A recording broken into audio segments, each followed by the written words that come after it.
Guardians, this Arc Hunter build is one of my favorite endgame builds, and that's because with this build you deal a ton of boss DPS, you deal a ton of AoE damage for ad clearing, and you have incredible survivability, making this build the perfect storm. Let's get right on into it.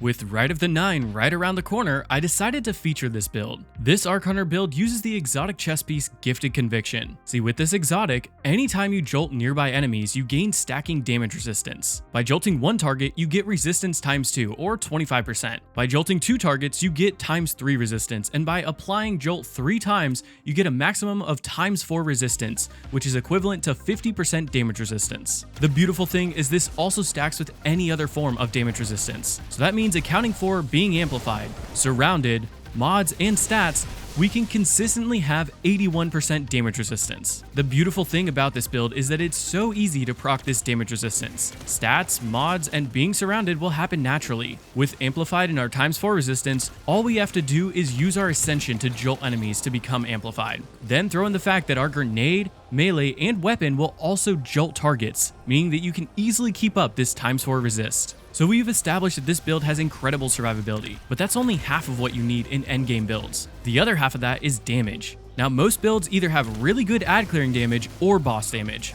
and not both. But thankfully, this build does have both. With Gathering Storm putting out some decent numbers, and its ease of use on any boss, you can easily melt bosses with that and your weapons. And since this build is all about applying Jolt for that resistance, you inherently have a ton of AoE damage. So that's the idea for the build, a ton of resistance, all while easily clearing a ton of enemies and dealing high boss damage. So let's dive into the build and break down how it works. For the super, as we mentioned, we're going with Gathering Storm. It does some pretty good damage and it's perfect for any boss since you don't need to hit a crit. For the class ability, I opted for Gambler's Dodge. That way, when we activate our class ability near enemies, we gain back a melee charge. And that pairs perfectly with Combination Blow, since when we get a kill with Combination Blow, it'll refund our class ability. This melee also lets you work up to Combination Blow times 3, offering you a whopping 309% more melee damage.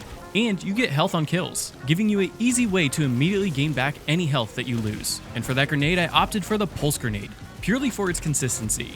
It does good damage, deals AoE damage, and it has a decent cooldown. And when it comes to the aspects, as we mentioned before, we're going with Ascension. With this aspect, we can activate our air move to spin upwards, dealing damage and jolting enemies. The great thing is that this season, it got a pretty good buff, making it so that it'll also activate our class ability, meaning that it'll trigger Gambler's Dodge so that we can still use Ascension to gain back our melee charge. For the second aspect, I landed back on Lethal Current, so that melee hits on jolted enemies will blind them. This also makes it so that after using our Gambler's Dodge, our next melee hit will inflict Jolt and creates an arc explosion. Now, it's important to note that while Ascension will give back your melee charge, it doesn't activate Lethal Current. So if you want to make your next melee jolt and create that arc explosion, you have to dodge while you're on the ground. And when it comes to the fragments, first I went for Spark of Resistance, so that while surrounded, we gain an extra 25% damage resistance. Then I went with Spark of Shock.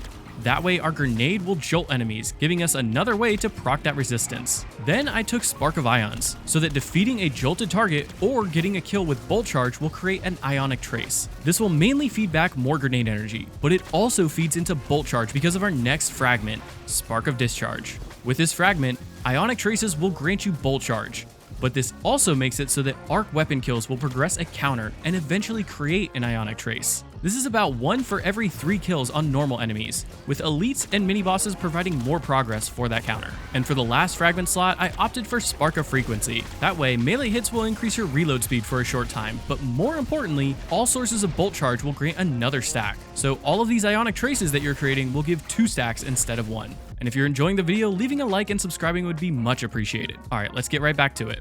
So what does this look like in action? Well, first let's talk about the ad clearing portions. For normal ad clearing portions, this build is pretty simple. In most cases, you want to start an encounter by using your Ascension to become amplified and to jolt enemies for your damage resistance. Then you can choose to do your dodge melee cycle to keep healing and killing, or you can use your grenades and weapons to create Ionic Traces, which will feed you more Bolt Charge. Both are viable options and will keep up your damage resistance. And when it comes to DPS phases, Since we have Limit Break this season, you want to start the DPS phase by using your Ascension to become amplified. That way your Gathering Storm will have 30% more damage. Then throw your Gathering Storm and immediately pull out your weapons and start going to town. Feel free to throw those grenades whenever you get them back for even more damage. The only other thing to note is that with Lethal Current, you get that damaging aftershock, which is nice, but it can be weird at times with Combination Blow. See, if the aftershock is what actually gets the kill, it won't count as a melee kill, and therefore it won't proc mods or refund your class ability. So if that happens, just melee another target to continue the cycle. That's why for the most part I like to use Ascension instead of just dodging on the ground, since it won't proc that damaging aftershock, but it will jolt enemies, meaning that after your Ascension, you can melee them to blind them. So let's talk about ways to improve the build. For stats, I like to shoot for 100 in Resilience and Discipline. Then I go for at least 50 mobility. Remember, we can easily become amplified, which will give us 50 mobility, which is why I shoot for that 50 at a base level. When it comes to the armor mods, for the helmet mods, I first like to take a Harmonic Siphon to help create a ton of orbs by getting rapid kills with our arc weapons. Then I bring a heavy ammo finder to help create more heavy ammo bricks. And for that last spot, in contest mode dungeons, I recommend a special ammo finder, especially this season, since we can take gold from lead to generate a ton more overall ammo. Though in all other content, I'd recommend Dynamo, so that every time you use your class ability, including Ascension, you gain back more super energy. When it comes to the gauntlet mods, I first like to bring heavy-handed, so that powered melee kills will create an orb every 10 seconds. Then I bring Harmonic Dexterity and a Harmonic Loader mod to increase the swap speed and reload speed of our arc weapons. This is nice for ad clearing, especially with Volt Shot weapons, but it also helps deal more DPS in boss phases. And for the chest mods, like with most builds, in most content I'm recommending 3 resistance mods, 2 elemental to match the activity, and 1 melee resistance since this is a melee based build. Though the most important thing is to just match it to the activity and the enemies that you're facing. As for the leg mods, I'm bringing 3 arc weapon surges.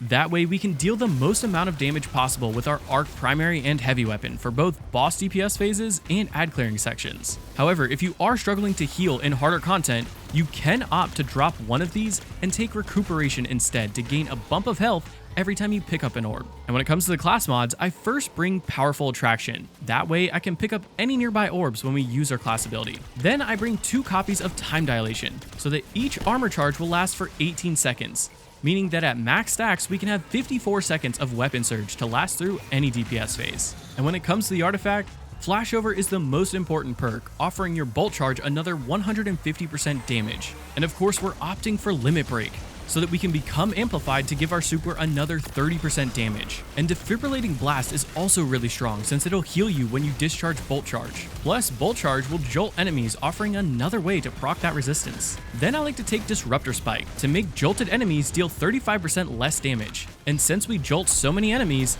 Photonic Flare is also really strong, so that you create a blinding burst when killing a jolted enemy with arc damage. And don't forget that we can take Dielectric, so that killing arc debuffed enemies will give us Bolt Charge, and when boosted, rapidly killing arc debuff enemies will also heal us and create an orb. But you can also take Elemental Siphon, so that rapid kills with arc weapons will create an Ionic Trace, and if you boost it, you can gain 3% super energy when picking up an Ionic Trace. And when it comes to the weapons, you have plenty of options for that kinetic slot weapon.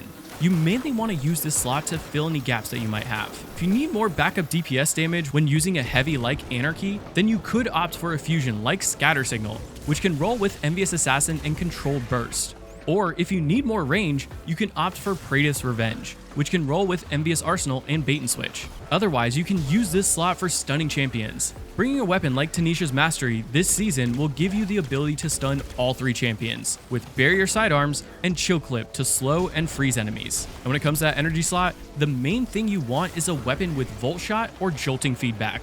That way you have another way to apply Jolt for that damage resistance. Just keep in mind that you do have to be close enough to that target to gain that damage resistance when you're applying Jolt. This season's sidearm, Division, is a good option since it can roll with Eddy Current and Volt Shot. And for this season, you can opt for the weapon mod, Power of Ambition, to gain Blight rounds and deal more overall damage. Finally, in that heavy slot, you want to bring an arc heavy weapon to match your weapon surge. Anarchy is a good option, especially if you have an Arc Titan providing you with a Storm's Keep barricade for bolt charge damage. but Queenbreaker is dealing a ton of damage, and if you don't have someone applying Weaken, then you can opt for Particle Reconstruction to deal up to 27% more damage with it. Otherwise, you can take your best legendary option like Bittersweet or Crux Termination. Well, there you have it, Guardians. This build offers you a ton of survivability with damage resistance and healing, all while staying very strong in both the boss DPS and ad clearing department. Keep an eye out, as in the coming weeks I will be doing Rite of the 9 build videos to make sure that you have every build you need to get those contest clears. But remember, mastering this build is only the beginning. Experiment with different combinations and tweak your loadout to suit your playstyle. If you found this video helpful or just enjoyed seeing a new perspective, feel free to like the video and comment down below on what you might change or how you'd improve the perfect Storm build. Keep an eye out for future videos as we continue to explore the ever-evolving world of Destiny 2. Until then, may the threads of fate be ever in your favor. This is Lucky Mech, signing off. See you on the next adventure, Guardians.